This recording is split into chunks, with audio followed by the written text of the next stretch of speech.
I'd like to call this meeting to order, please, and thank everyone for attending. We really appreciate your presence. Stand for the pledge. Dr. Bowen, would you please lead us in the pledge? I pledge allegiance to the flag of the United States of America and to the republic for which it stands, one nation, under God, indivisible, with liberty and justice for all. Thank you. At this time, we would entertain a motion to adopt the agenda as presented. I'll make a motion to adopt the agenda as presented. Thank you. All in favor? Aye. Thank you. At this point, we do call to the public, and as a reminder, we are limiting today the call to the public, and most of the time, in fact, all of the time that I know of, 30 minutes for everybody to speak, 3 minutes per person. And just as a reminder, personal attacks on board members, personal staff, other people in the attendance or absent individuals who address the board are discouraged. Policies, and I can read them out if you need them, are provided by the board for disposition of legitimate complaints, including those involving individuals. On conclusion of open call to the public, individual members of the board may respond to any criticism made by an individual who has addressed the board. Otherwise, we are not permitted or allowed to respond to your comments. They are usually directed to the superintendent. Okay? So we do have one person who filled out a participation. There's another one coming. Okay. So I call on Joni Roque, please. Did I pronounce that right, Joni? Yes. Roque? Okay, thank you. First and foremost, I want to apologize for the last board meeting that I came to. I was upset. It's been a couple of months back, but I was upset because the schools weren't going to be opening up. So I want to get right to this. This actually started with me finding out that there was quite a few students that the hybrid online system was not working. Then I found out that 50% of the students are failing. We have kids that are quitting. We have straight A students that have kept straight A's all through school that are now wanting to quit. They don't want to keep going. They're getting frustrated at this point. I didn't know if this was true because I had watched Mr. Scholl's video where he said it was going great. And I had contacted the Board of Education, the State Board of Education. I've contacted the governor's office. And I contacted our local legislative representative for District Number 4. And from what I've understand is it is a problem. 50% of the kids are failing. And from what I know, the teachers don't know how to solve it. They don't know what to do.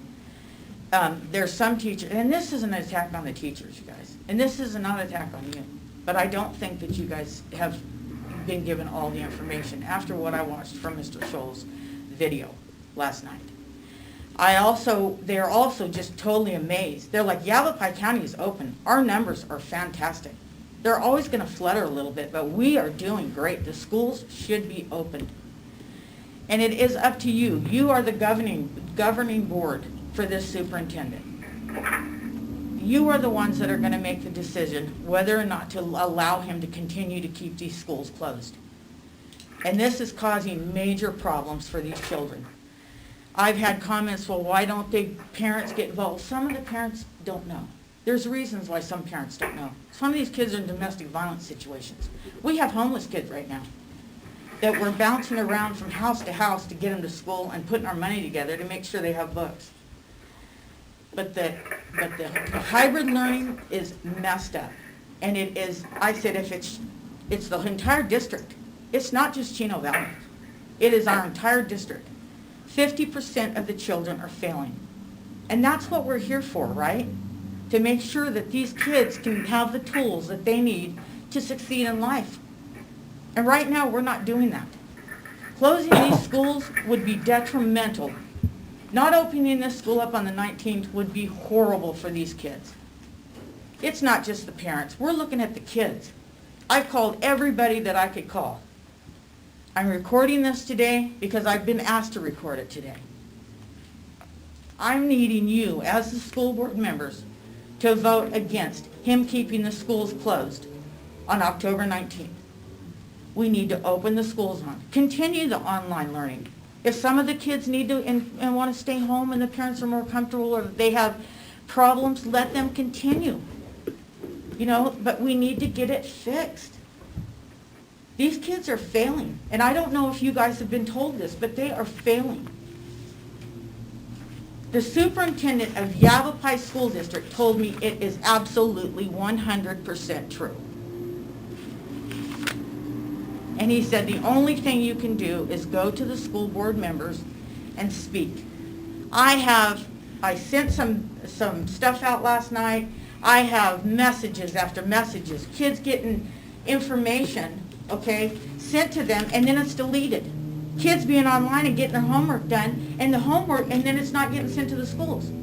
I have one child that was on top of everything and got an email that he missed 13 assignments and 3 tests. This is a huge, huge problem, and it's not the teacher's fault, but it has to be taken care of. So please do. Please vote right today. Please. Your community depends on it. Thank you, Joni. Thank you. And I don't know what order these came in, but I think next we have Casey Perkins.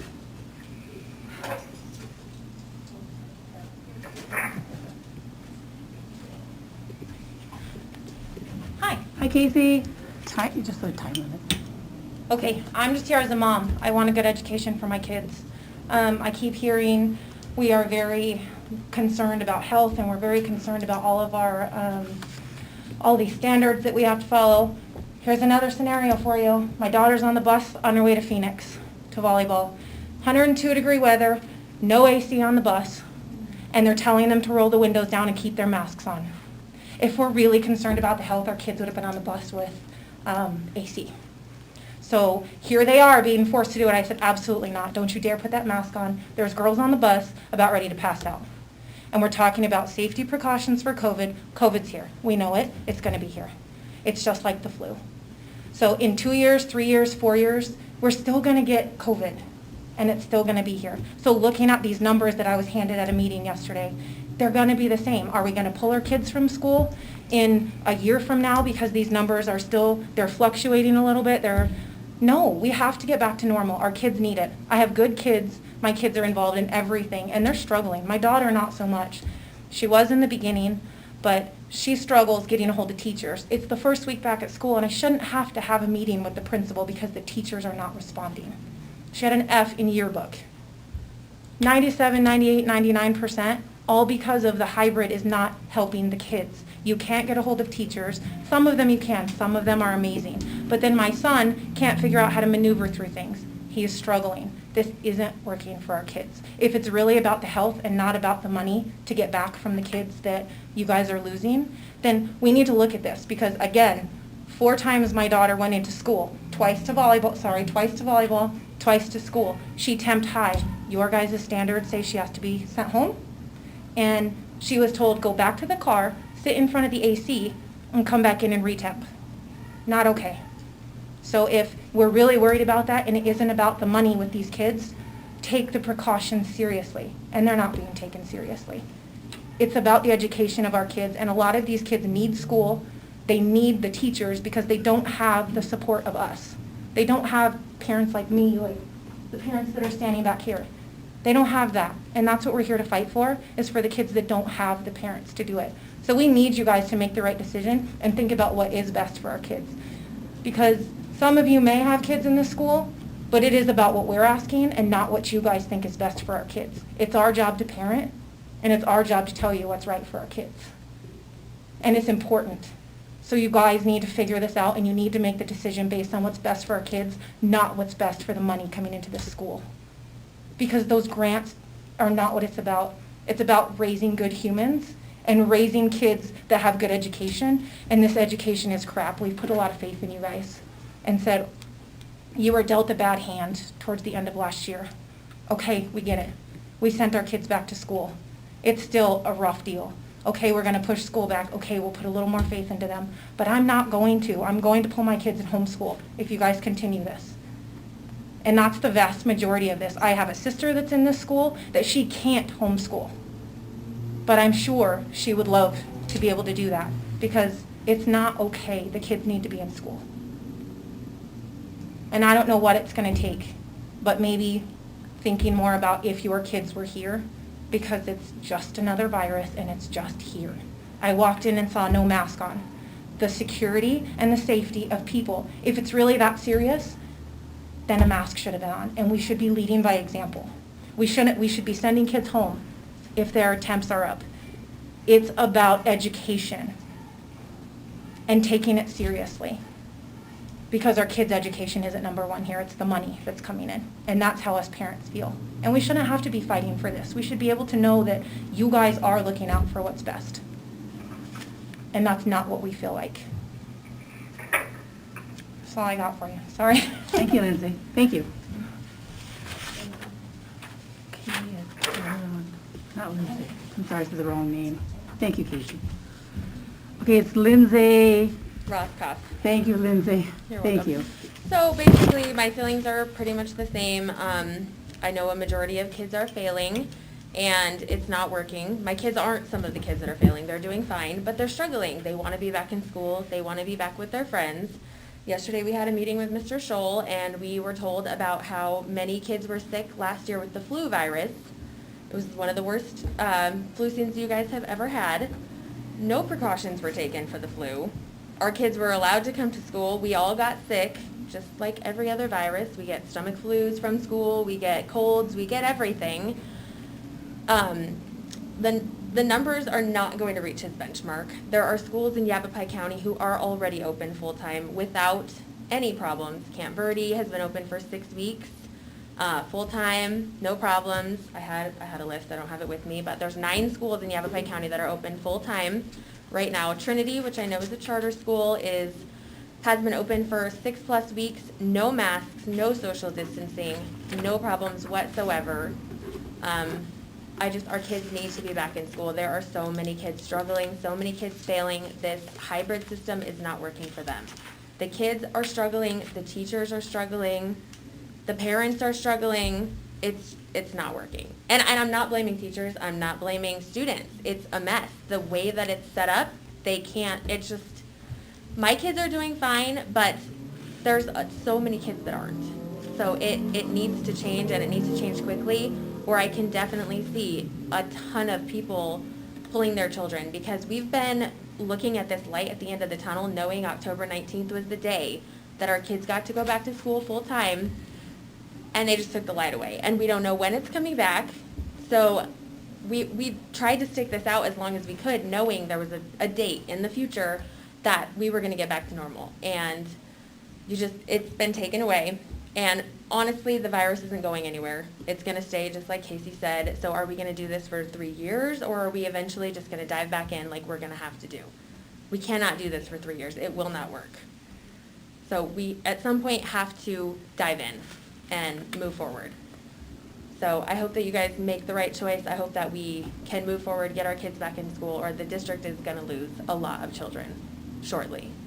I've heard Prescott Valley is getting ready to start full-time again after fall break too. They're a much bigger district than us. Their numbers are way higher than ours. I don't know for sure if they'll stick with it, but I've heard from multiple parents, that's their plan. They're coming back full-time after fall break. We need to do it too. Our district is smaller, our numbers are much lower, and our kids need it probably more than them. We're a lower income district. The kids need to be in school. So, thank you. All right, thank you. Thank you so much, Lindsay. Okay, Ellie Galetta.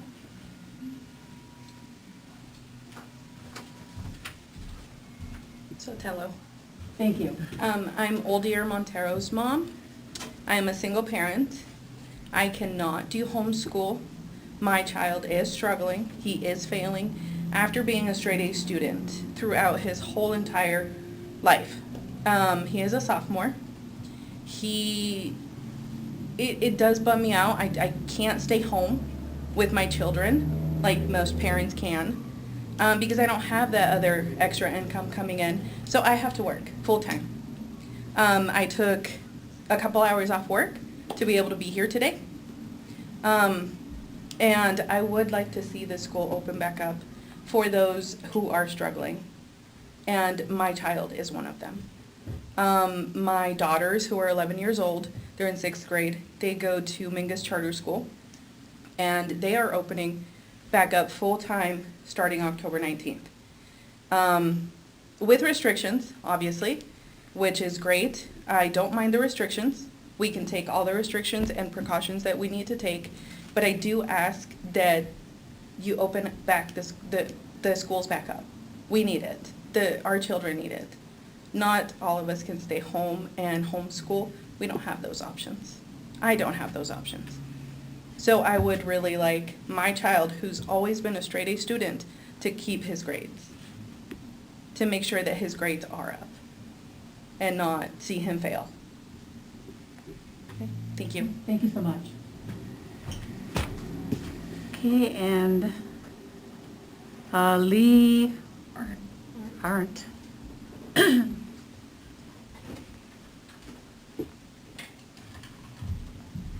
Hi, Hi there.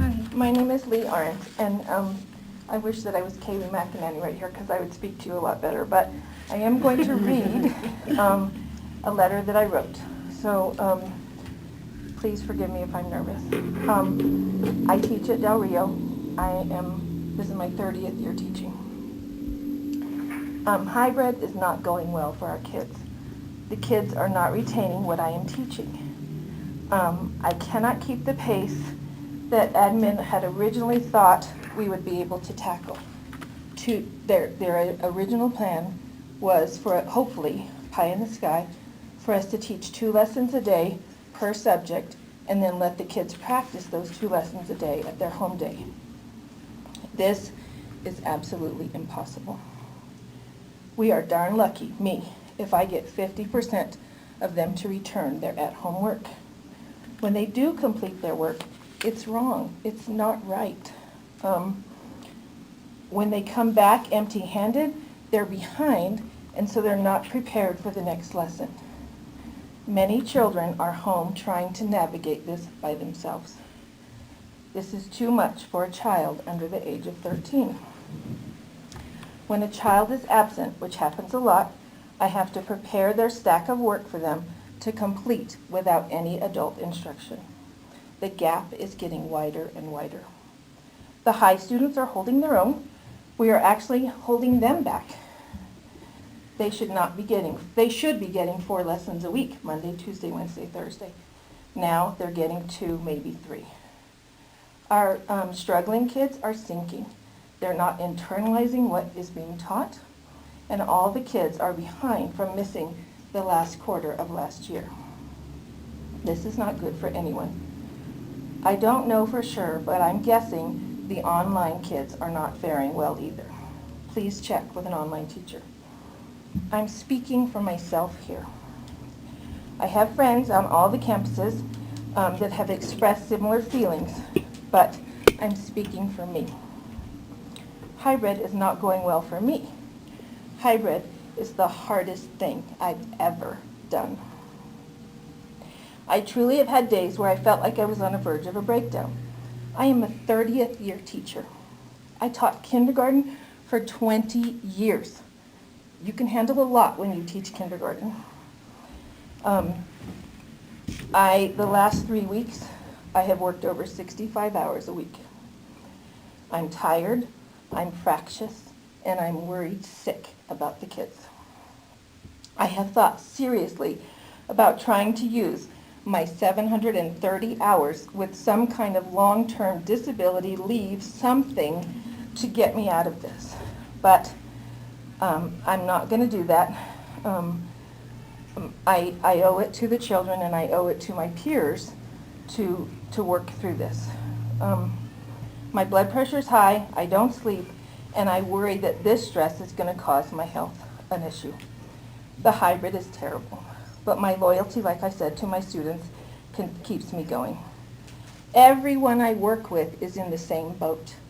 Last weekend I was talking to my sister, And she said, Lee, it sounds like you're in trouble. And I said, I am in trouble, but I work with a whole bunch of people who are in trouble.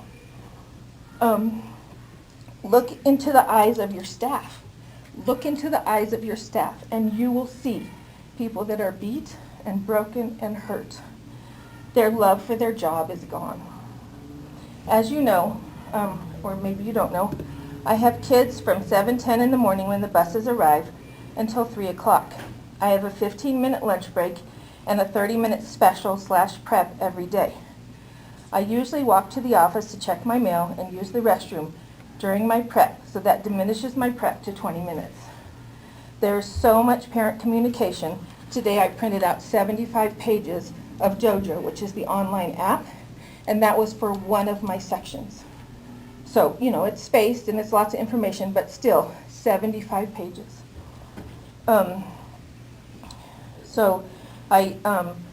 There's so much parent contact having to go on. I leave work after 5:30 every day, and I take home so much work that cannot possibly be graded during the school day.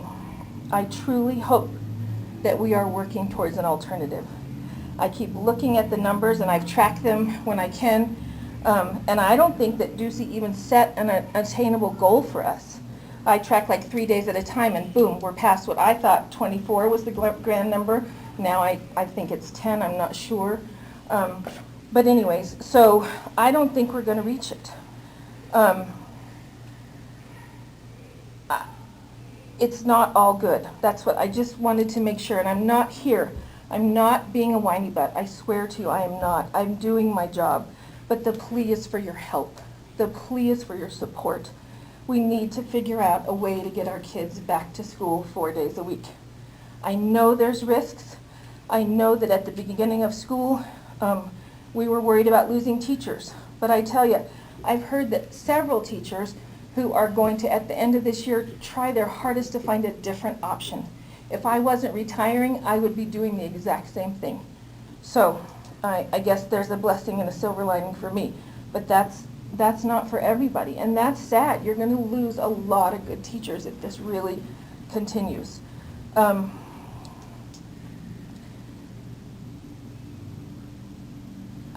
don't know what to say. I don't have answers. I don't even have the energy to be on a committee or the time to be on a committee to help come up with answers. But we've got to start looking. The risk in our town, as what I understand it, is so low compared to the costs that we're paying with our children and our staff. Please think about what I'm saying. I'm not attacking anyone. I'm asking for help. The kids need you to guide us back to school, and your staff needs your help as well. Thanks. Thank you, Lee. Thank you. Does anybody have any comments? It's on the agenda, correct? Correct. Okay. Any other Any other call to the papers? public? Okay. I want to say something. Am I allowed to? Sheila, I just want to thank everybody that came here today. I mean, I want you to know that the four of us sitting up here is all voluntary positions. And, you know, most of you know I have kids in the district too, and I definitely want to get my kids back in school, but I appreciate everybody coming out and voicing their concerns because that's what makes the difference. So I just want to thank everybody. I don't know if Lee left, but I definitely appreciate her, so. Anybody else? Cindy, did you have something? Okay. Thank you. At this time, item 6, information and discussion items. Superintendent's report, please.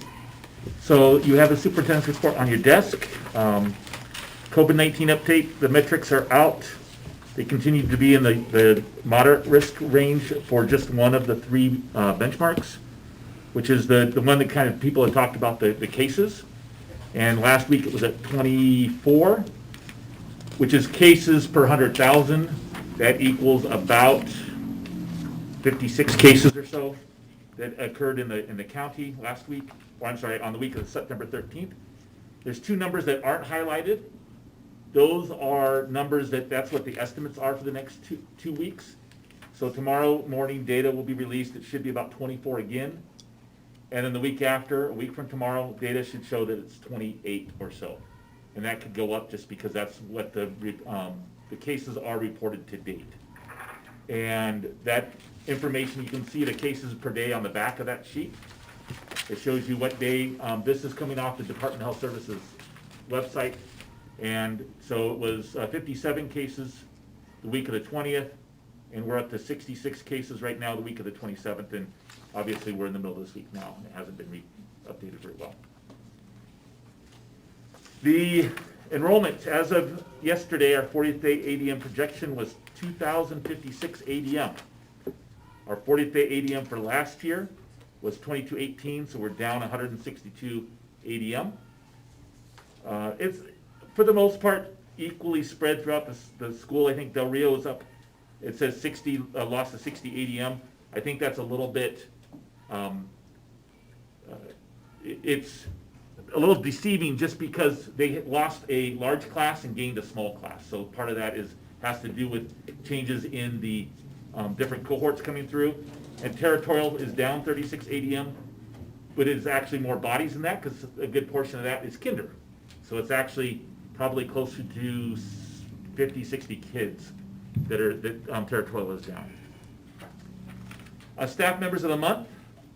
We recognize our staff members of the month this morning. At territorial, it was Kate Fletcher, who wasn't available because she was at work on Thursday and had her baby on Friday. So I want to congratulate Kate Fletcher on the birth of her son. But she was the teacher, and she took on a class that was twice a week. It was in person, and another group of kids twice a week. It was online. So she really took one for the team there. We have Alondra Mendez, was a staff member at Territorial of the Month. Our teacher at Del Rio of the Month was Darylyn Rock, and our staff member was Paula Meyer. At Heritage, it was Lori Miller, was the teacher of the month, and our staff member was Nicole Kirtley. And at Heritage, or I'm sorry, at the high school, it was their teacher of the month was Bernie Boris, and our staff member of the month was Mary Ellis. And with Bernie, when we went in there, she has a class where she takes our centers kids, and those are the kids that have the highest disabilities, the most severe disabilities, and she was teaching them how to cook in her kitchen. So that's the kind of work that she does and why she's deserving of that. And she was very excited to be honored to be, as they all were, to be the teacher of the month. And again, the Mary Ellis was our staff member of the month. We have our ASBA county meeting and annual conference. The county meeting is October 28th. Both of these, and our annual conference is the first week in December. Both of these are being held virtually. And I think there's some, did you end up voting, Annie? I did something. For the, I think the county representative was one of the votes. yeah, I think I did two different Okay, good, votes. good. So, if you are interested in attending either of these, which again would be virtually, please let Karen know and she can get you signed up for those. I know that typically we have one or two that go to the annual conference. I can tell you that I went to the law conference, which is actually really good in person, a little bit difficult virtually. And so, I'd say you need to be really interested if you want to do the annual conference virtually. Prop 208, I know that we talked about this last time, and Penny asked me just to kind of put it as a reminder. As a qualifier, I'm not telling you to vote yes or no on Prop 208. All I'm giving you is some factual information. I recommend that you do your own research and make your own decision on Prop 208. Prop 208 is Invest in Ed, would place an additional 3.5% tax on earnings over $250,000 for single filers and $500,000 for joint filers. As an example, if someone made $500,000, they would pay no additional tax. If they made $500,000 and as a couple, if they made $501,000, it would be 3.5% on that $1,000. So it'd be $35 that they'd owe in additional taxes. So it's not 3.5% on the whole amount. just on the amounts above those thresholds. The district's lobbyist estimated that this would result in $1.6 to $1.7 million in revenue for the district. The proceeds from the income tax increase must be used for staff salary increases, does not include administrative salary increases, along with CTE programs and other teacher mentoring and retention programs. So it's very specific on what it could be spent, not on administration. So that's Prop 208. Again, do your own research and make your own decision on that, which you think is best. And just as a reminder, our governing board meeting for November has been changed to November 5th so that it's not interfering with election night. And I encourage everyone to vote, and they've actually extended the date to later in October to register. So if you're not registered, please register to vote. And whatever you do, whoever you vote for, please just vote. Any questions? Anybody, questions? Okay. Thank you, Mr. Schultz. Oh, I forgot two things. Yeah, the rate. The most important things. We had information came out recently about the high school dropout and graduation rates. Now, these are for 2019, the class of 2019. We don't have the information for the class of 2020 yet. It's just too soon. A huge congratulations goes out to the class of 2019 and to the staff of the high school. The 2019 graduation rate was actually, that's messed up. It's 91, not 21. 91, over 91%, almost 92% was the graduation rate. The county's graduation rate was 81.5, and the state's was 79.2. So it's over 10% over the county's graduation rate as a whole, and almost 12% over, or 13% over the state's graduation rate. And so higher the better. The dropout rate, which is you want the lower the better. The dropout rate, which is the percentage of kids that actually just don't finish the 4 years, was 1.56%, while the county's was 2.85% and the state's was 3.93%. So we were less than half of what the state's was and well below what the county's dropout rate was. This would not have been possible without the hard work of the high school staff, but all the K-8 work that was done to get to the high school is an important foundation that led to the success. Huge numbers, fantastic news of the work that they're doing at the high school. So these are, again, the class of 2019. I can tell you that the counselors and administration at the high school hustle to get those kids graduated. And so it's a lot of kudos go out to the staff at the high school. Any questions about that? Question? No. All right. Okay, thank you, Mr. Schultz. Item 6D, financial report.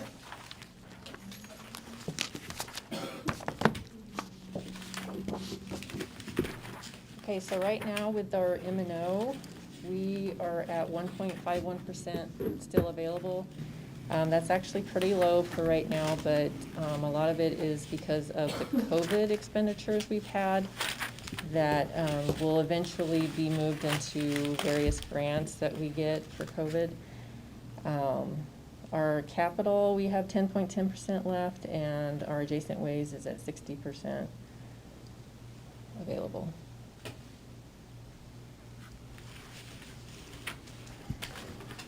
Questions, anyone? Is the bus lane completely done at the middle, Yes. Del Rio? Some minor finishing work, but the lane's being used, the fences are out there, some riprap that needs to be laid down. But, and so we're trying to figure out, we're hoping to maybe put some automatic gates up so that the drivers can't get out when there's kids on the bus. So sometimes the gates are being left open and we need to work out a system for that, but it's fantastic. Fantastic. Thank you. Item 7, approval of the consent Oh, agenda. we skipped one. Did I? Student activity. Student activity Oh, I fund know, report. I apologize. Okay. Not a whole lot to talk about with student activity anyway. They just have a few encumbrances, nothing major. Everyone's still in the black, so that's good. Questions? Okay, thank you. Okay, now, item 7, approval of the consent agenda. Appreciate a motion, please, to approve the consent agenda as presented. I'll make a motion to approve the consent agenda as presented. Okay, all in favor? Aye. Aye. Thank you. Thank you, Jerry. Item 8A, additional girls basketball coach, Mr. Scholl. I didn't know that Annika Van Orden, our HMS AD, was going to be here. Do you want to address kind of the need for the extra girls basketball coach? Sure. So Yeah. we're having, female sport for the protection of our 2 male coaches. We wanted to bring on a female staff member to make sure that they were just covering their bases and making smart choices. And we talked about this position and, phrasing it in a way that if we had 2 female coaches for a male sport, we would do the same thing in that situation. So it's a half stipend for $750 being offered to the assistant coach / supervisor for bus trips, away trips, and locker room supervision. So, are we gonna be able to have middle school sport? We're hoping, right? I think that's a Because good way to if put it. aren't we following, like, if the AIA says that we can have. For high school sports. So, did they say we couldn't have middle school sports? No, but there's no one to play necessarily. Okay. So, But we what don't. about just having the practice? We just don't know yet. Okay. Yeah. Sorry, I have a kid that's like dying to play a sport. And I know that there's other kids that are dying to play sports too. So I'm meeting with the Tri-City Middle School athletic directors Thursday afternoon. I was waiting for the outcome of this meeting so we would have something to tell them. But it does sound like they are hoping to have some sort of season where they would allow their online kids to come and participate As well. as well. Yeah. Awesome. All right, well, I hope that happens. Any other questions? Nope. This is an action item. Appreciate a motion, please. I'll make a motion to approve the additional girls basketball coach for their coach. All in favor? Aye. Thank you.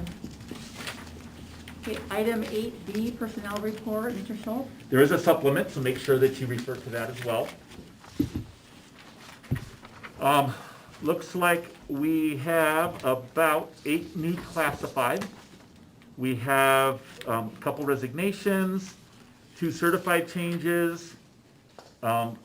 Looks like 2, 4, 6, 8, 9 10 classified changes actually. And then a slew of coaches coming up for, and some of those are at Heritage. We have a change on the assistant coach. We have we have the girls basketball coach and wrestling coach at the middle school.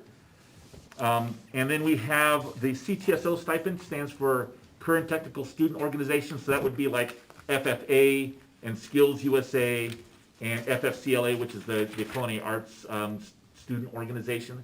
So those are the CTE organizations that these teachers supervise. So that's what the CTSO stipends are for. Okay. Any questions? Nope. Appreciate a motion to approve the personnel report and supplement. I'll make a motion to approve the personnel report and the supplement. All in favor? Aye. Thank you. Item 9A, annual financial report. Rebecca, please. Okay, so fiscal year 1920 is now closed, thank goodness. So we're looking at some numbers with our M&O. There was some variances within, increases, decreases within certain functions. Overall, our M&O, we only increased 1.7% of our expenditures. For regular education, for special ed, we increased 4.9% with our expenditures. And then our capital, I didn't break that down. Our capital expenditure increased.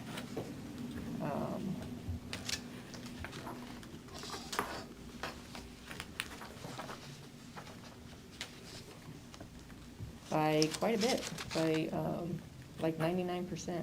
But that's because of the additional capital we were able to have from the reinstatement of capital.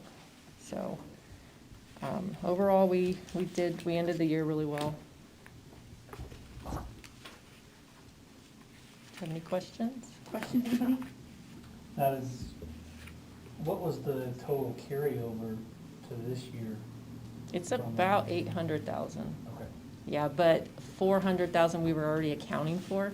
So we basically only have an additional 400,000, which we're going to need with the loss of ABM. Right. So that actually ended up being a good thing.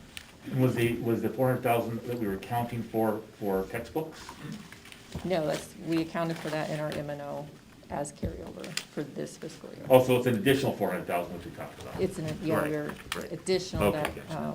we can now account for with our December budget revision. So one thing that I wanted to mention, point out, that I went over with Penny, is there's a page in here, one-on-one, that talks about, that talks about food service, and the food service, the number of meals that we serve. And I wanted to grab that because it's pretty impressive how many food service meals. So we did 303, almost 304,000 breakfasts, 242,000 lunches, and these are under a la carte. It talks about the number of meals, but it's kind of an equivalent to what a meal would be.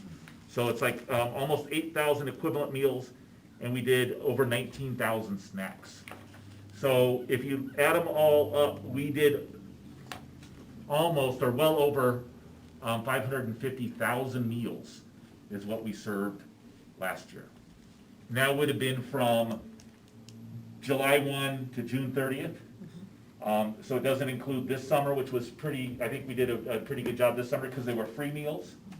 But those meals that we did that does include those meals that we did in March, April, May, and June of last year, when a lot of the meals were free. But we're serving over 500,000 meals, or we did last year.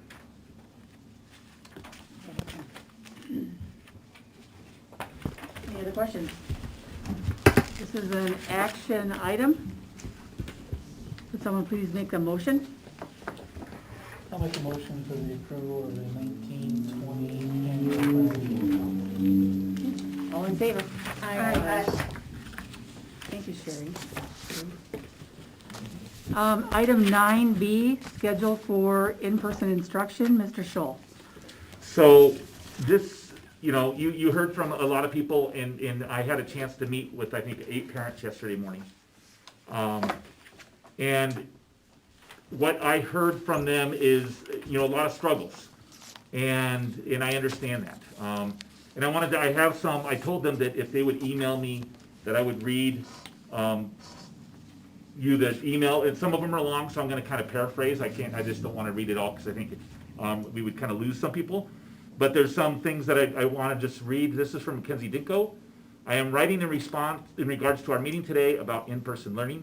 I have 3 boys, ages 8, 10, and 13, so 3rd, 5th, and 8th grades. The online schooling was terrible. The hybrid schedule is just as bad. My kids aren't learning anything, and their grades show it. The virus isn't going anywhere. Are we going to keep these kids out of school forever?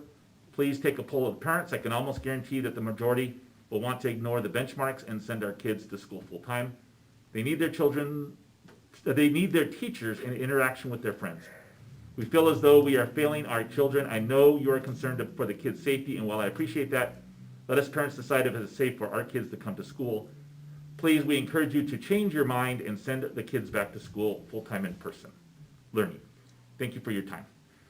This one is from Allie Defoe, and it's 3 pages, but she has 6 points that I just want to kind of read. They kind of summarize what she wanted to share, I believe. Number 1, teachers don't have experience with online instruction, and some of the videos that are supposed to be teaching my daughter complicated math are almost useless. I hope you can access this video to see what I mean. Teachers are depending on outside sources. This is number 2. Teachers are depending on outside sources to grade work and tests, and the grades are not accurate. I am attaching an example sent to the same math teacher, to which I have yet to receive a response. Once they complete and submit an online assignment, to date they have all been online. It is gone and irretrievable. We don't know which questions she got wrong or what we need to review. I've noticed the McGraw math site requires a specific answer format to give credit for a correct answer, but we don't know what these formats are in order to do it right. I'm not complaining because my daughter has a B in math, but I think she should get the grade she's earned, and I sincerely don't think that this is happening. I summarized that a little bit, or shortened it. Number 3, we are not getting good online instruction. I've seen ridiculously short instructional videos that are very little help, offered more times than I care to admit. To that end, if I have to search out other online instruction to teach my child, why am I struggling with and wasting time on CBUSD content in hopes that one day it will be better, while in the meantime my daughter falls further and further behind in a cumulative learning subject such as math. Number 4, they missed an entire quarter of instruction and it was just let go. I thought for certain some sort of review would be offered to help them transition from being out of school for so long. Number 5, it is detrimental to parent-child relationships when we have to fight and beg our kids to do homework, especially when the above disadvantages are added to the mix. Number 6, Google Classroom appears to have some hiccups and we are depending on it as our online education platform. We got told we didn't check into classes when we look, the attendance marker is there. We do an assignment and it disappears, so we have to do it again or lose credit. So some frustration there. And the last one that I want to read from a parent, a very long email, just kind of summarizing. I'm writing, and this was from Lucy Felton. I'm writing to this email today to express to you why I feel that opening schools would be the best interest of our students and some concerns I have. I have 3 kids, 1 on each campus, Del Rio, Heritage, and Chino Valley High School. I realize the importance and urgency. The concern is over the current situation in the pandemic that we are going through. However, this virus has an extremely high recovery rate and the death toll is extremely low. That being said, I just feel that our students are suffering in many other ways than with the virus itself. I'm going to skip ahead. No matter what, we can't run from this virus. We have to face it head on. We have to keep doing the things that we have been doing and stop being so scared. Look at other places that have gone about life normally. They're doing very well. We need to start putting our kids first and keep their minds learning. I allowed my kids to choose how they wanted to start the school year off. So I have 1 doing hybrid and 2 that stayed home. All 3 are not doing well this year than before when the school full-time started. And then last I have, this is, we heard from Ms. Roskopf earlier, and this is actually from her daughter that I wanted to just kind of read. And it's a letter, and this is just the last paragraph. Overall, I want to go back to school full-time because I do not like online. I kind of like hybrid, and I have goals for next quarter. I want life to go back to normal. I want to go back to school full-time. So that's from Bella. So I promised to read these, so I wanted to kind of fulfill that.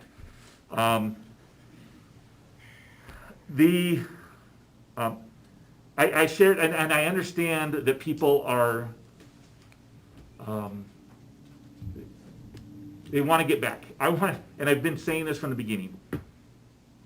Chino Valley students learn better in school, and Chino Valley teachers teach better when the kids are in school. I understand that.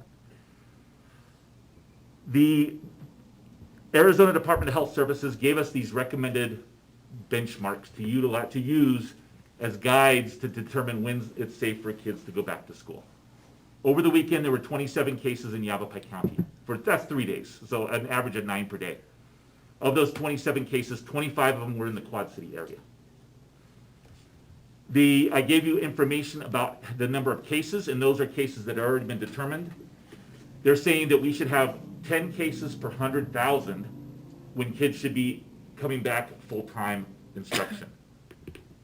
With our population of about 233,000 residents in Yavapai County, that means that we should have 23 cases in a week. And as I mentioned to you on the data, the week of the 27th, which was last week, which is the last full week that we have, there were 66 cases when they're recommending that we be down to 23. So we're well over twice that, almost 3 times that. There's some parents spoke about how they want to be able to make the decision when to send kids to school, and take the risk for those kids. And I understand that, and they have that right to do that. There are some parents, and some of them mentioned that they don't. There are parents out there that don't have the ability or don't have the desire to do that for their kids. There are also 300 staff members that we have to look at after. The average age of those staff members is in their 50s, and that means that we have about half our staff that is considered the hazardous age range when it comes to COVID. So we're looking out for them as well. I think it would be a different question if cases weren't going up for 3 weeks in a row, and it concerns me. So one of the things that I mentioned this during the meeting yesterday with the parents, a couple promises that I made that I'm going to follow through on. One was to take a survey of staff members to see, if we say we're going to come back in person, we may not have the staff to come back in person, and that concerns me. And so we wanted this week to send out a staff survey to find out who would be willing to come back if we didn't meet the benchmarks. The other is a parent survey, and I was thinking about this. We discussed this yesterday, and I was thinking about it overnight. I don't want to just send out a survey to everybody and hope for results back. One of the conversations that we had yesterday in our meeting is when we do that, a lot of times we get less than 50% respondents, and I don't think it's an accurate gauge of what the feelings of the parents are. Just because there's parents that may not have internet, things like that. So we need to make some phone calls. So I want to set up and have some staff make some phone calls to parents so that we get accurate data. And I'm hoping to do that next week, so we can have some information from parents. Not that these things it's not a vote, it's to find out just information about what our parents want as far as instruction goes. We need to remember, right now, even with hybrid, we have a third of our parents that have decided to keep their kids home. Now, as a qualifier, some of those, and I think one of the parents mentioned in the letters that I read, that the parents are giving the kids options. And so that's one of it, one of the issues, and maybe the kids are choosing, not the parents. But I think with that said, a lot of the parents, a lot of the kids that I know that have chose to stay home is because none of their friends got up the same day that they did. So I think that makes that plays a huge role. I know most everybody I know that kid chose to stay home is because their friends didn't get on the same days that they did. And some parents are staying home because they don't want their kids to wear masks. And I need to say that the mask mandate is out of our control, out of your control. That's something that is being determined by an executive order that the governor said that masks are required, and that the board has to come up with a policy mandating masks, and that can only be lifted by the Department of Health Services, the Arizona Department of Health Services. So if we come back in person, or when we come back in person, it's going to be with masks. And so And I think people are willing to do that. Right, and I agree. Yeah. I do agree with that. So the increase in cases bugs me. It really does. We had a conversation today. We had district leadership team meeting today. I think there was a really good conversation in that. The principals want to get kids back also.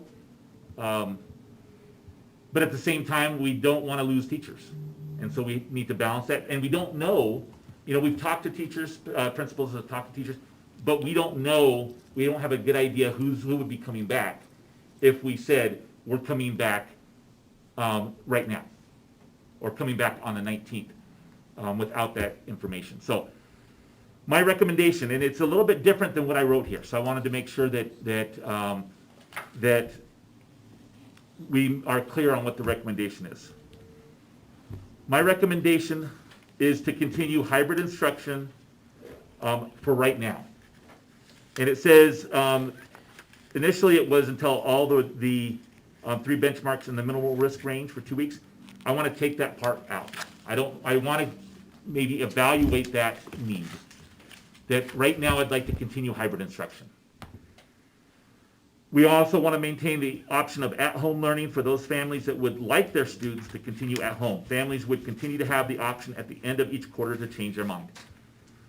We have parent-teacher conferences K-5 this week, and teachers are talking, or should be, I've asked the administrators to follow through on this. Parents or teachers should be talking to parents and to those online kids, do you want to come back to hybrid if we're in hybrid? So those conversations are taking place. We are having a lot of kids come back into hybrid from online. We are. So we want to maintain that for at least the second quarter. Okay? Then based on the information from the parent survey that we'll get, based on the information from the staff survey that we get, and then also conversations that I want to have with the health department, evaluate at that time, evaluate during the week of the 19th whether to move to all in-person instruction. I don't want to put a date out there because I think that can be harmful, because then people assume that that's it. But I want to promise that we'll evaluate, based on the information from the parent survey, the staff survey. If we don't have staff, the staff say they're going to be gone.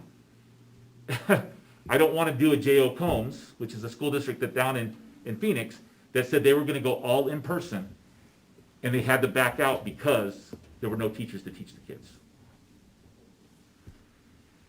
But I heard the frustration yesterday of the parents. I did. At the same time, I need to put the health of the kids and the parent, and the kids. I have to balance health of staff and health of kids and the quality of instruction. I'm trying to do that. But right now, I'm not ready to recommend that we come back all in person on the 19th. I have a question. Yeah. Have you asked the staff yet how the staff and teachers, have you taken that survey yet? We're going to do that this week. Okay. I think that result would be pretty critical. I actually have questions and then comments. So, a few things struck out to me as people were talking, and I'd like to know if they're facts before we actually decide on anything. Are 50% of our kids failing? Do we know? Not to my knowledge. There's a significant number that are, and. Have that number, just because and I don't mean to interrupt, but we talked about this in our meeting yesterday, and there was concern that a lot of the grades were way down. So can we have that number in this meeting? I don't have that number. We don't have it, okay. I don't have that number to share with you. We had that conversation yesterday, and we were told that the grades were pulled, and that they were telling all different stories or different chapters in the book, but it didn't sound like they were good. So they were pulled, so that's why I'm asking, Right. as a parent. I have not seen any grade. I haven't seen any grade data, so I don't know. Can I just say that I spoke today with the superintendent of Yavapai, of all the schools, and he told me, yes, it is true. Was it Mr. Carter that you spoke with? Yes, it was. He doesn't have access to that information to know whether it's true or not. I don't know what the information, what he was talking about. Okay, I understand. But he doesn't have access to that to know whether it's true or not. He is, everyone that I've spoke with is saying that is happening. Okay. Cindy?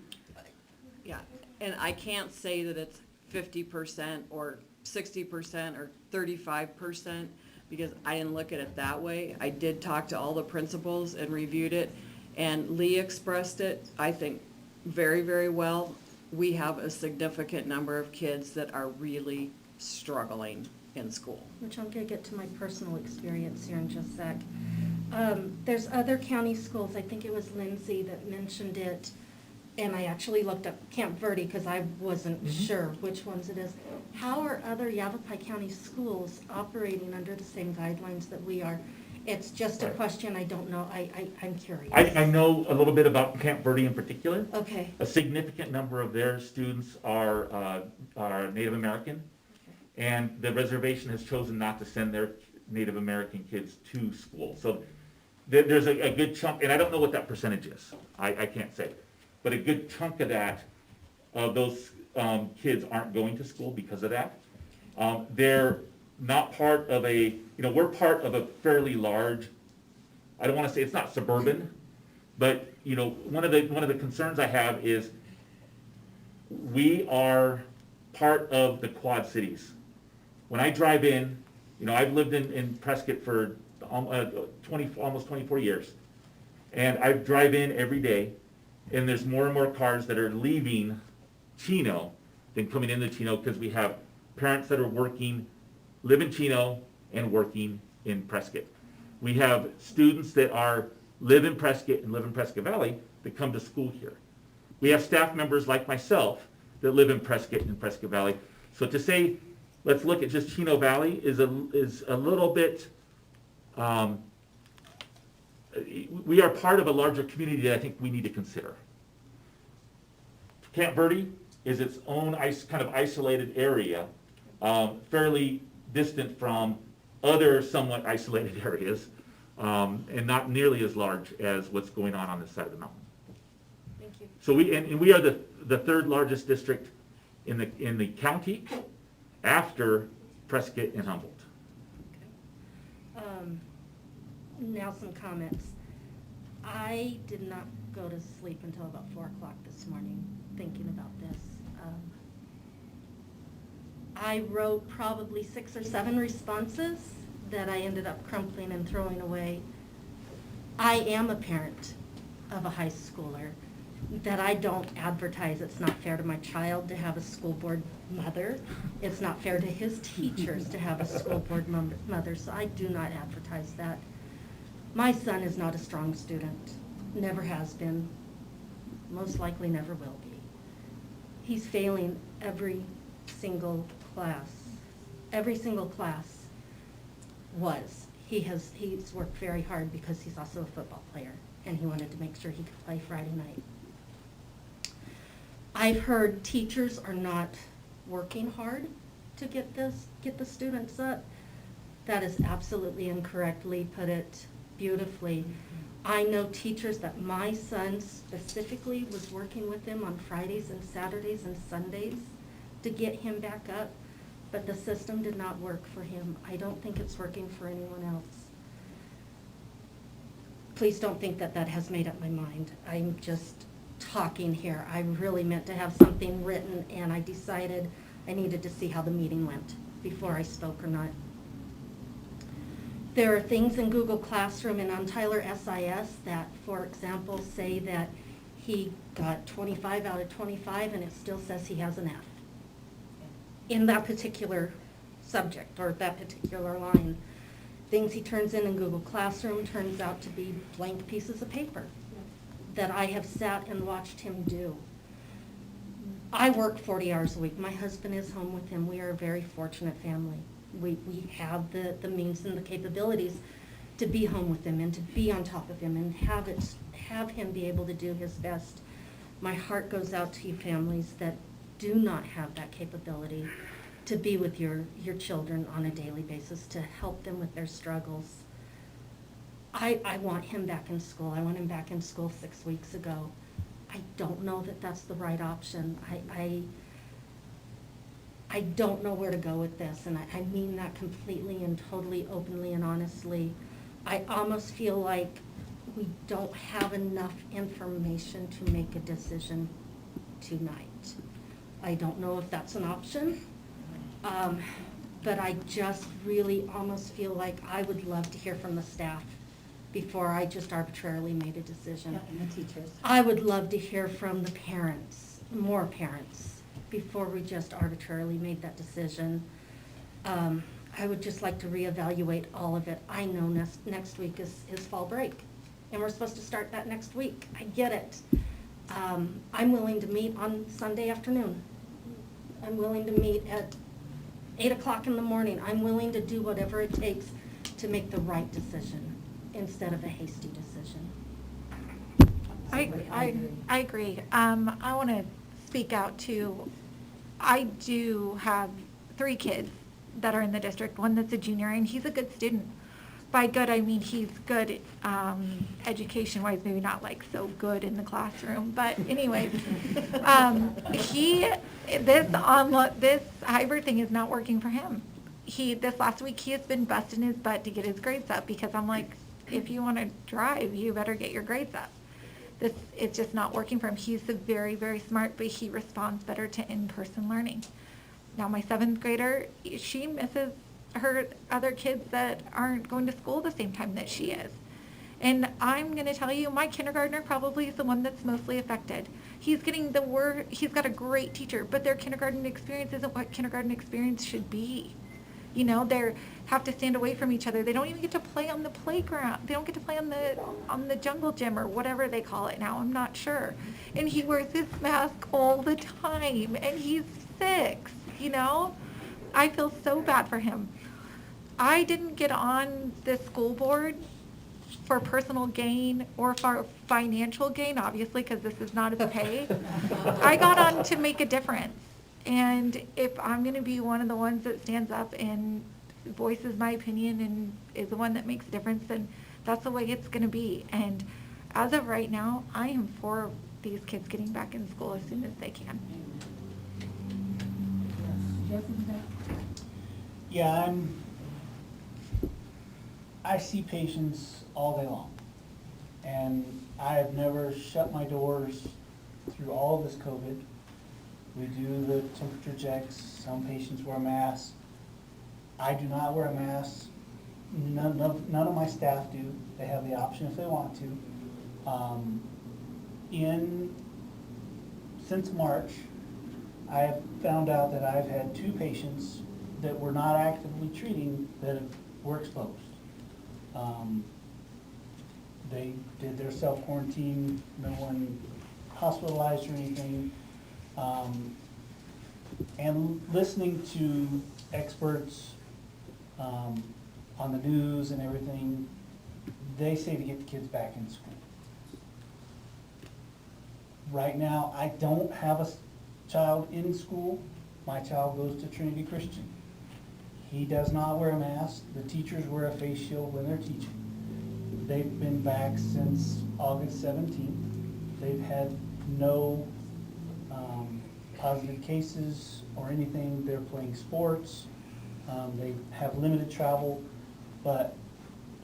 and I don't put any faith in the numbers that we see from the state, the CDC, because those numbers are so skewed. There's too many false positives or tests that were never done that were read as positive. So I don't put faith in that. And if my son was in this school district, I would say go to school. And I treat quite a few teachers, and they all want to go back to school because they're not fulfilling themselves with the hybrid method or the online, because they don't see those kids enough, especially like the kindergartners, to build that one-on-one relationship with those kids. So in my opinion, I say put the kids back to school.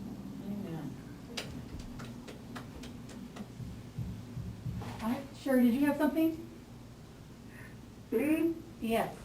Well, the only thing that I could contribute is to see if teachers could come up with an alternate teaching method, sort of a hands-on thing, a project that students could do, which would include words that are spelling lists or math problems that would have to do with the project, to make it more interesting to work on at home. And I'm not quite sure what that would be, but I would be interested in helping see if we could identify some projects that would work and help kids be interested in what they're doing. That's what I would say, because just a list of activities may not do it. Thank you. Bob, I think I'm curious to know why we can't have an option so that the parents who want their kids to go to school can opt in those that want just at home can opt out and be at home. We already know a third want to be at home.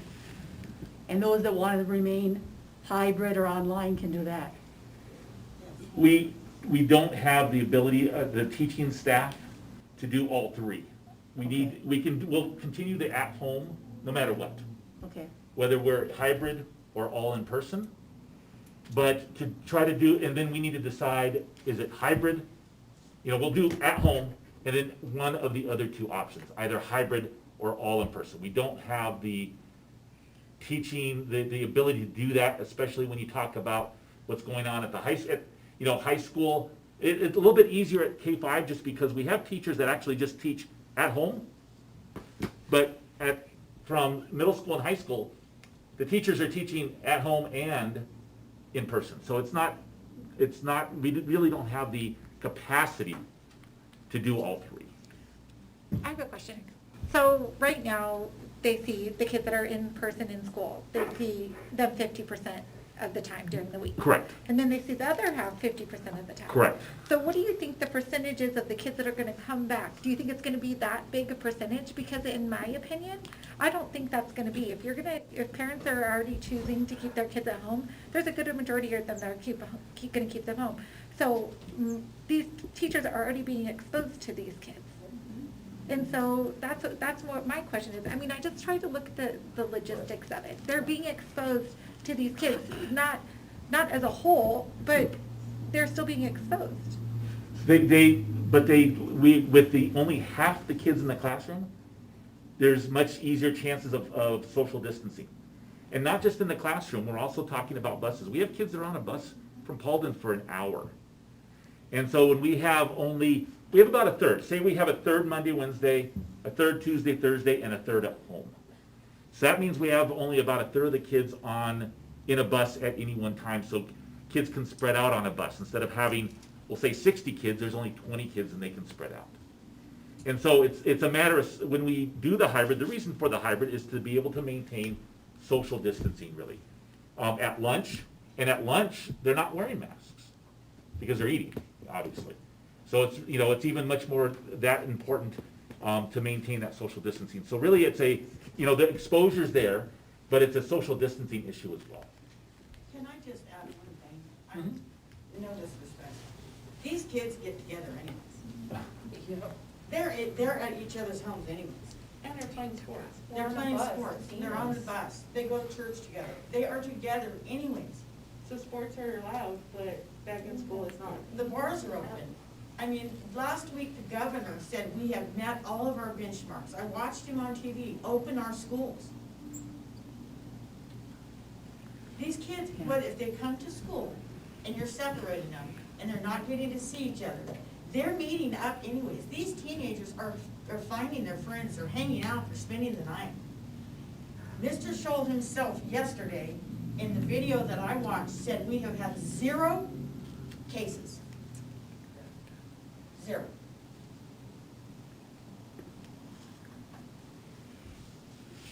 I just think that, as a parent, if I was super concerned with my kid's safety, then I would take it in my own hands and keep my child home. But I am not. I think one of the most important things that we have is education. And I can tell you right now, my kids are not getting a good education. And it's not the teacher's fault. And it's not their fault. And it's this whole thing that's happened. But I look at the statistics, like Dr. Bowen said, and I look at the recovery, and I look at the youth that gets it. And I've dealt with it firsthand. And I mean, I don't know. I just think that these kids need to be back in school. I think the key is going to be in the survey that you do of the teachers, how many would stay if we went to in person. And I agree with Cindy that we need more information so we can make a better and a more educated decision. Because if we vote today and we say, And meet send them again. back October 19th, does that mean Cindy and John and everyone else are going to be in the classrooms teaching? Right. Because we don't have teachers. And I think we need that's to get the important. teachers, I'm okay with getting the teacher's opinion, and I honestly think we're gonna find out that the teachers want these kids back in school. Most of the teachers that I've talked Why to haven't we already done that? have got these kids back in school. We've had 2 months. Since the beginning of school, we should have been surveying, how is it going, what's working, what's not working from the beginning.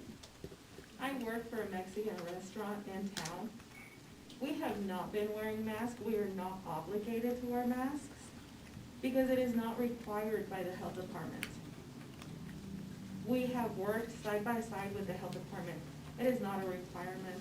I see all these teenagers going in. We are right by the university, Amarillo.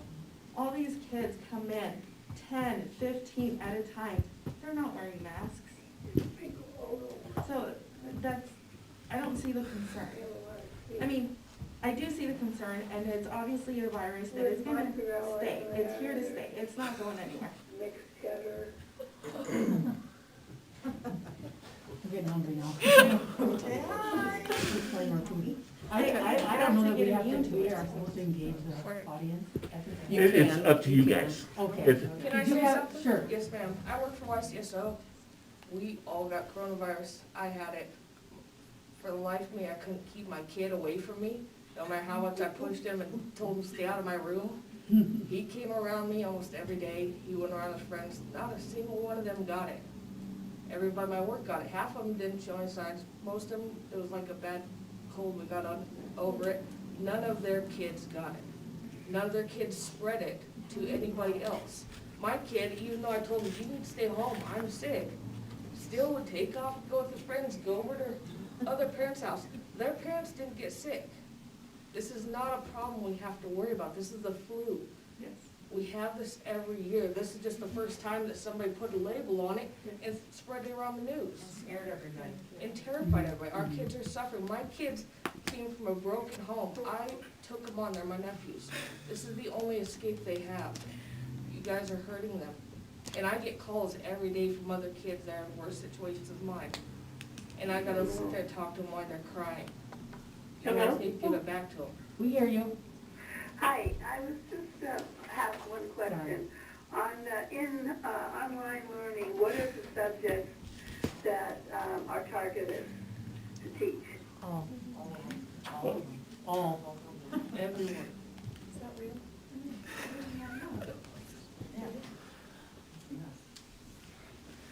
Okay, so. Did she hear the answer? Are we open to comments? I was keeping. my Yes, mouth shut we the are. whole We have time. decided to do that. For a little bit anyway. So, I mean, and I know you guys are busy, I know you guys work hard. Stepping back to the grade, I mean, working for Chino, it's the best. I've only worked for 2. It's my favorite, okay? I have a ton of administrative support. It's been a great place to work, and I've worked with John on his superintendent's committee. I mean, I don't have a lot of bad things to say. It's always been solution oriented is where I'm going with this. So when we have a problem, we come with a solution. I serve as the athletic director at Heritage, and we're talking about how bad these kids' grades are. I left the school today on time for the first time in a very long time, and I teach PE. And I'm teaching the same thing to 6th, 7th, and 8th grade. And I'm overwhelmed. And my coworkers are teaching different curriculums to each of those content areas, and they're content areas. And we're being told that we have to have summative and, different grades. It's impossible. Okay, I am guilty of sitting there in front of my screen, and I was on the phone with our schedule. I said, I just input a 0 to a kid that clicked submit, but there was nothing attached. And when we had to recreate these classrooms, all of our kids were in one classroom. I had a 6th grade PE classroom, and PE online was kind of a joke anyways. More balls are stuck on people's roofs right now because we tried something and it didn't work, okay? But when we had to switch to the online and hybrid, half of those kids had to switch to a different classroom because there's no way I could have communicated that. So now I have an online and a hybrid for each grade. So I have 6 online classrooms and 4 in-class kids, or classes. I'm teaching like 12 sections, and it's impossible. So with the solution-oriented part, if they cared about their grades, if they had a reason to do their online work because they knew that we were gonna look at them, I have no idea how we're gonna evaluate quarter 1 grades for those kids that wanna play basketball if we get approval to do that. Yeah. You know what I mean? Like, how can we move forward with a solution to some of the problems that will help motivate these kids? I don't know, because on the phone, I'm gonna be honest, but it's hard enough to engage them in person. How are we gonna put together these creative, I love the idea and it sounds great, but we can't get them interested when they're sitting in front of us. How are we gonna do it over a screen? There's just. We hear you. Sorry. And then speaking to the exposure, that was something. Someone's talking in the audience. I wrote a letter to John. He didn't read it. He read Mr. Robitaille's, which was outstanding. And I agreed with a lot of his points as far as having family members. I cared for my 92-year-old grandma all summer. I have not seen her back to school. She fell and hit her head last week. It's not easy, but I feel like we've been exposed.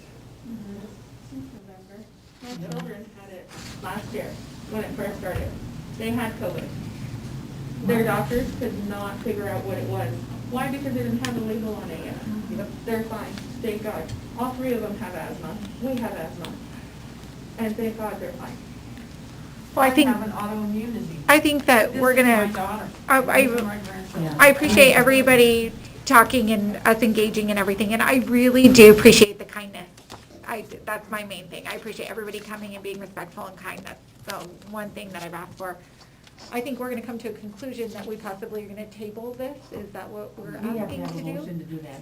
Yeah, so Yeah. let's talk about that. So we can Yeah, get, I don't know if Mr. Scholl had any more comment. Nope. Okay.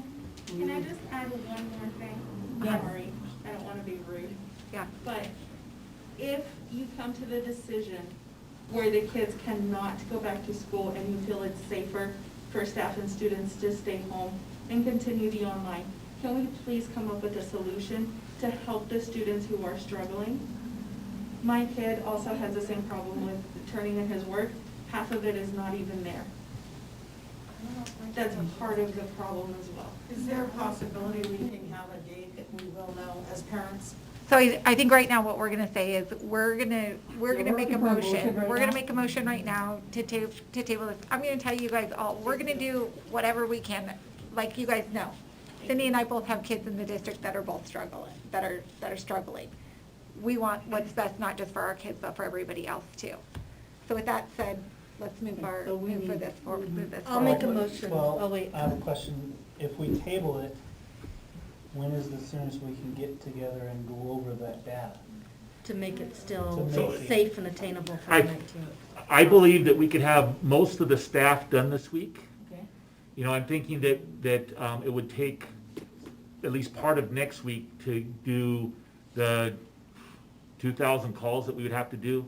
I know we've had some volunteers. I think it's just better just to pay our staff. We have a lot of aides that aren't working next week, that we could have them come in and pay them to do those phone calls and so forth. No, I understand. I think it's just, For me personally, honestly, as far as statistics go, the teachers are what I'm That's concerned what I'm about more than the concerned about, parents. yeah. so we can have Because- that, I can probably get that out tomorrow. So and I have agree the- with Annie, if you don't want your kids in Right. school, stay online. Right. Right, I agree with that. But like you, we are also saying, if our teachers are saying, hey, we don't wanna do this, or we're gonna go Then find we a need different to job, find then some we need to alternatives. then we're gonna need to reevaluate Uh-huh. it. But I'm saying if a good majority of our teachers are like, which it sounds Right. like, let's get our kids back in school, that's what I think is the most important. Right. The other concern I have is trying to transition from hybrid to in-person doesn't happen overnight. Does not happen overnight. We would need to give the staff a little bit of lead time to prepare for that. So shouldn't staff already be preparing for the October 19th date right now They think, anyways? they know what my recommendation is, they may not be. Okay. So when is as soon as you think you would have those results from the teachers? I think we could have it, or we can insist that teachers fill it out by the end of day, Thursday. Okay. Good. So then And so it's something that we can try to do. I would have to do it, we can do it on a Google Meet Okay. or a Zoom or on phone for That'd me. be fine. That'd be fine. And we can do that. Yeah, I So think, maybe I'll next do week it we could anytime, meet. let me know. Any day next week we could meet. Yep, I'm good to do Zoom or meeting over the phone anytime next week to get this figured out. Who would be evaluating those results, and would they be monitored? What would, so there's I'm planning on using a Google survey that would go out to our staff. It would track the respondents, so we knew who was responding, so we couldn't have one person that would respond multiple times. And then that information gets dumped into a spreadsheet and evaluated based on the information that goes into the spreadsheet. Right, so I guess what my point is I don't want one person who leans one way looking at those results and coming to their conclusion, where maybe people from both sides can see and agree on the result of that survey. The results that we're looking at is how many, we talked about it today, it's gonna be one question. Will you come back or If not? you can, if this is what's happening, are you coming back? And And we so as a it's, board there's are not, gonna we're not look at talking that. about a ton of questions or anything. We're looking at one question. So by the end of next week? We're not gonna give any By numbers. Thursday, we'll have a response. Yeah. By this Thursday? So we're, as a From the board, teachers. trying to come up with a motion, yes, this Thursday. No, hang on. No, We will have the results By Thursday. available by Thursday. Right. And getting together I think we had talked about you guys Sometime getting next together week. early next week is what we had Yeah. talked about. That's what I mean. Yeah. Okay. yeah. Can I say something? Can you change the question? Am I allowed to? Yeah, Can go you aheed. change the question to? I'm sorry, Sherry, someone's speaking, thank you. Go Go ahead. ahead, I'm sorry. If you ask the question, if we go back, then people who are saying they're not gonna come back may say a different answer.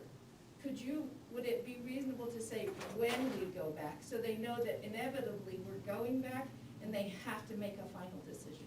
Well, and to clarify, and we'll try to clarify that. The reason is when we go back, they're expected to work when we're within the benchmarks. If that was the initial plan. The question is, if we go back, because we're not gonna be within the benchmarks, I guarantee that, within the 10 cases per 100,000. That's not gonna happen by the end of October. Maybe But March. those benchmarks were not part of anybody's work agreement or work contract. So you guys have the right to decide if we're going back and when.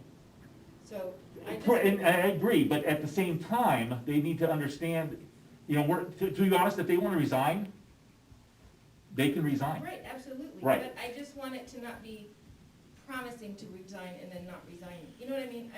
I'm just saying, if you say if, they might still think there's some skin in the game. Oh, I gotcha. And they might think they have power to, I just want it So like, honest. will you? Will you? Yes. Yeah, That's a good point. that's a good point. Thank you. point. Thank you, Lee. Okay. I have one more comment that I want to make. I apologize. Throughout tonight, and of course reading social media and different things, which I promise I try not to do, there seems to be a lot of distrust amongst administration and the board, too, from outsiders. And by outsiders, I mean parents. Let me just say it like it is. I want you to know, again, as a parent, I trust this administration probably more than any other administration that's been around. And I have children that have been in the school district since the late 1990s. These people are working for your children. Please, please don't think that they're working against you. Trust us, please, the best you I can. actually think they are, but I don't, I think this is such a mess that nobody knows how to fix it. I think we've been given a very bad hand. We've been dealt a very bad hand, and we are trying to do the best we can with what we have. And like I have said, one of the main things I've said is that I've stressed is that people just really need to be kind and not call our school and yell at whoever for whatever problems they have. And again, I will tell you this, we are volunteers up here, all four of us. We are doing, I told you, I did not doing this for personal gain. Heck, didn't do it for financial gain, and I did it to make a difference. And obviously, I ran for another 4-year term, which might be punishment at this point, but I'm still here. So I'm not moving my kids out of this district, and I'm with Cindy. I believe in this administration. some of our teachers, some of our principals are the best that there is. So just trust that, I'm asking you guys all, trust that we're gonna make the right decision, because we're gonna get everything we can to make it. Yeah, when we had to make the hard choice of closing school in March, no one could even fathom that we were gonna be here this year. Still trying to figure this out. Yep. I'm done, I Okay. promise. Okay. So let's pick a date next week, and how long ahead of time do we need to post? 24 hours. 24, okay, so any day next week we could. Dot, you, go I ahead. have a full day Thursday morning. So Thursday doesn't work for Thursday's you. not- Try earlier in the week, probably. Yeah, Can we I do would like think so. either 13th? Sunday or Monday? So I'm thinking, Tuesday the 13th, Tuesday the 13th, does that work? by Zoom or by phone? I'm We'll do coming something in, probably like yeah. Google Meets or something. Yeah. Yeah. Okay, It's a good day. Do you wanna keep it at our regular 5 o'clock? or earlier. What about, you're the one that has the I can most. come earlier, Or are we gonna, we're Google Meet? or come here. I can just come here. Yeah, what we'll do is we'll prefer put just something to on the come here. screen for those that can't be here. Okay. And it could be however many people, and we can put somebody on the phone. Okay, I'm gonna have Yeah. to be on the phone, because I'm Okay. gone, so. I'm coming in, so, Yeah. I'd prefer to be here also. all right, the three of us are coming in. Mr. Fulmer, are you gonna be around next week? Can you be in charge of making sure that we're hooked up for Google Meet at whatever time on Tuesday? Thank you. I'm good with 2 o'clock, Tuesday? 2 o'clock. Okay. Sherry, did you hear that? No, Okay, can you hear me now? yes, All right, 2 o'clock on Tuesday, the 13th, in the boardroom or by phone. and what's happening is, Another meeting, we're tabling this item, okay, okay? Well, the motion's not made yet, but we think we're tabling this in the item. boardroom, Yes, okay. all right, so we need a motion, please. I will make a motion to table item 9B until we have more information on for scheduling in-person instruction. To To reconvene on, reconvene on Tuesday, Tuesday, October 13th, at 2 PM. at 2 PM. So just Good job. to clarify, what I'm hearing is to not move forward with the parent survey, that will rely on the Teacher. staff survey I only. think that's. That's That's correct. Staff survey. Okay, I just wanna make sure, I didn't wanna not do this, the Yeah. parent survey Parents or, can keep their They kid, have an they option. have an option to keep their kids home, or Yes. there's an option to okay, send them. I just wanna make sure that I clarify that. Okay, very good. How will we know whether the schools are gonna open and keep decided? I'm pretty sure word travels fast around. Yeah, I think you'll know that So, I honestly, Whatever decision we make, it'll be posted. it'll be that posted day. right away. So just be expecting something after Tuesday at 2 o'clock. I just got a text from Matt Santos, who's our information officer. So he'll make sure that whatever decision is made will get out via Facebook, We'll put it on the marquee. put it on the marquee, get it out. We can do the Blackboard Connect calls, things like that. It will get out. Thank you so much. Yeah. Okay, thank you guys for all your time, we really appreciate the input a lot. Hey, Penny, we gotta go. And there's a motion on the floor. I knew that. It's getting late. There is a motion on the floor, so all in favor? Aye. Aye. Opposed? Thank you, Sherry. Okay, thank you. Item passes. Again, thank you guys so much for coming. We'll help anyone we can. We appreciate that. Item 10A, Chino Valley Uniprop 301 plan. Cindy, you're going to present. Yep. So thank you for the opportunity to present something easy. I appreciate that. As you know, in about the year 2000, Arizona voters approved Proposition 301, which was a sales tax-based provision to provide additional funding to the classroom called the Classroom Site Fund. It was rewritten a little bit last year when it expired and has been made a permanent fixture. However, a component of that is that we have a plan that's approved by the teachers and recommended to the board for approval so we can distribute that pay to our teachers. So what the law says is the plan must be approved by 70% of staff eligible to receive the distribution, and it must also be approved by the governing board. We have 115 staff members who are eligible to receive Prop 301 funds, and of the staff, 115 voted, and the approval was 113 yes, 2 no, which makes it a 98% affirmative. It includes quarterly distributions to teachers, that like an extra paycheck once a quarter, and it also has a twice yearly pay for performance component. All of the things that are part of that pay for performance are listed in the plan that's in your packet. So I would ask that you approve the plan that the teachers have approved, and that would be my recommendation to you tonight. If you have any questions, I'm happy to answer those. Does anybody have any questions? No. We would love to hear this motion. I will make a motion to approve or is it? Prop 301. Approve Prop 301 plan. All in favor? Aye. Thank you. This meeting is adjourned. Thank you all. Thanks, everybody. Jerry, thank you.